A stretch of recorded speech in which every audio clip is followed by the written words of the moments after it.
आणि नसेल तुम्हाला शाळा व्यवस्थापनाला जमत, मी माझ्या पद्धतीनं शिक्षणाधिकाऱ्याकडे जातो, काय उपोषण करायचं काय करायचं ते बघतो. तुमचे कोणी वशिलेचे असले, मला हानमार करायची असली, काय करायचं असेल मी मोकळा आहे. किती जणांनी पैसे दिले पोरं हो? एवढ्या सगळ्या विद्यार्थ्यांनी पैसे दिले. 12वी सायन्स कितवीचा वर्ग आहे? 12वी सायन्स. बरं, पैसे एक मिनिट प्रत्येक विषयाचे 700 का एका सगळ्या विषयाचे 700 आहेत? म्हणजे एका विषयाला 700 रुपये प्रत्येक विद्यार्थ्यांनी द्यायचे.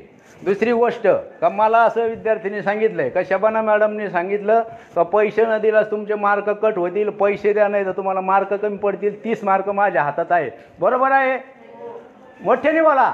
द्यायचं काय काम नाही. तुम्हाला कोणी काही म्हणलं, तुमचा हा मामा काका काय कोण असेल ते तुमच्या मागे म्हणले का नाही म्हणले? तुम्हाला मार्क कमी करायचे आमच्या हातात आहे किंवा 30 मार्क आमच्या हातात आहे.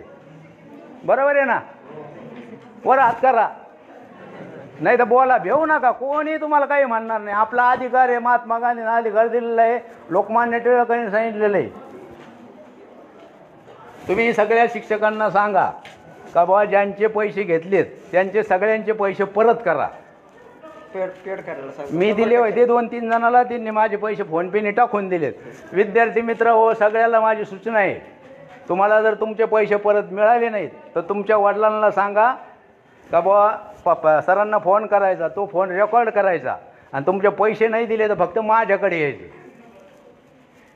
त्या किती 750 रुपये आहेत ना, त्या 700वर 0 टाकून आपण वसूल करू. 700वर 0 कळत तुम्हाला? आणि ही इतका सावळं गोंधळ नसलं पाहिजे सर. माझी हात जोडून विनंती. या एवढ्या किती पोर आहे 12वी सायन्सला? 90 पोर आहे. माझ्या हिशोबाने यातले 80 पोर आहे एकदम गरीब गरीब पालकाचे आहेत. बरोबर? मी पण एक पालक आहे, बनेल नाही मला घालायला फाटकही. म्हणजे 100 रुपयाचं बनेल घ्यायला बापाजवळ पैसे नाही आणि पोरांना 7 साहेबाचे म्हणजे 3-3, 4-4 हजार रुपये द्यायचे. कशा करता द्यायचे? तुम्ही देशाचे नागरिक आहेत ना भावी. तुम्हाला जर आत्ताच असं लहानपणापासून जर दडपण आणलं गेलं, हे केलं, तुमच्या शिकवण्याचे मार्क जर हे पैशावर देणार असतील, 700 रुपयात तुम्हाला 30 मार्क देत असतील तर मी सगळ्याचे 700 नाही 7-7 हजार भरितो आणि सगळ्यांसमोर आवाहन करतो का जर 7,000 रुपये देऊन पोरं पास करीत असले, उद्यापासून यांना बोलू नका. सगळ्यांचे 7-7 हजार मी देतो. 12वी पास करून द्या. तुम्ही देऊ शकता का?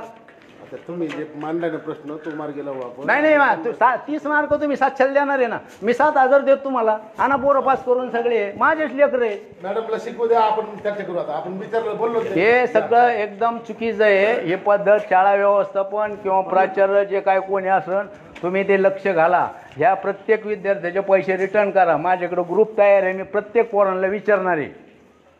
100% आणि ते शबाना मॅडम, मी आत्ताच सांगतो, शबाना मॅडम कोण आहेत मला माहीत नाही, मी काय बघितलं नाही. त्यांनी हा विद्यार्थी कोणी उभा राहील? बलराम काय म्हणले बा ते सांग बरं मॅडम. मॅडम म्हणले पैसे देत नाही तर मग तुला इंटरनलचे मार्क कोण पास करतो? आणि लॅबमध्ये यायचं, लॅबमध्ये यायचं म्हणजे प्रॅक्टिकल यायची. ही कुठली पद्धत झाली अशी विद्यार्थ्याला दम द्यायची? प्राचार्यांकडे का नाही आला बाळा? खाली का नाही आला ऑफिसला?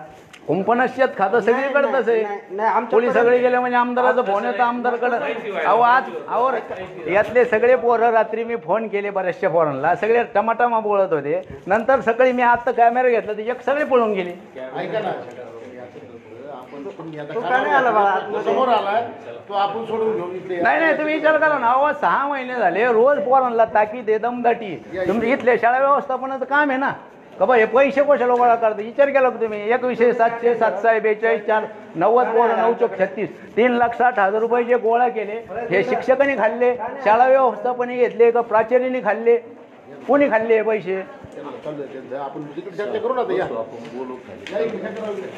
सर्व विद्यार्थ्याला आव्हान आहे, ज्याचे पैसे ज्यांनी नाही दिले त्यांनी देऊ नका. पोरं कमीच राहिलेत मला माहिती आहे. 3 पोर आणि 2-3 पोरे राहिले असतात. पुढे ती समृद्धी तू आहे का? तुझा भाऊ पण आहे ना, आहे का शाळेत? कुठं आहे रे सार्थक? पैसे दिले ना? खरं बोलायला हरकत नाही. इथं काय भारत पाकिस्तानच्या सीमेवर लढायला नाही जायचं आपल्याला. तुम्ही दोघं बापले, मला खरं सांग, तुझा बाप काय काम करतो बाई? हां, रात्री पहाटे 5 वाजता फोन आला तरी गाडी घेऊन पळवतो ना? बरोबर आहे ना. आज आपले थंडीने हातपाय वाकडे झाले सर.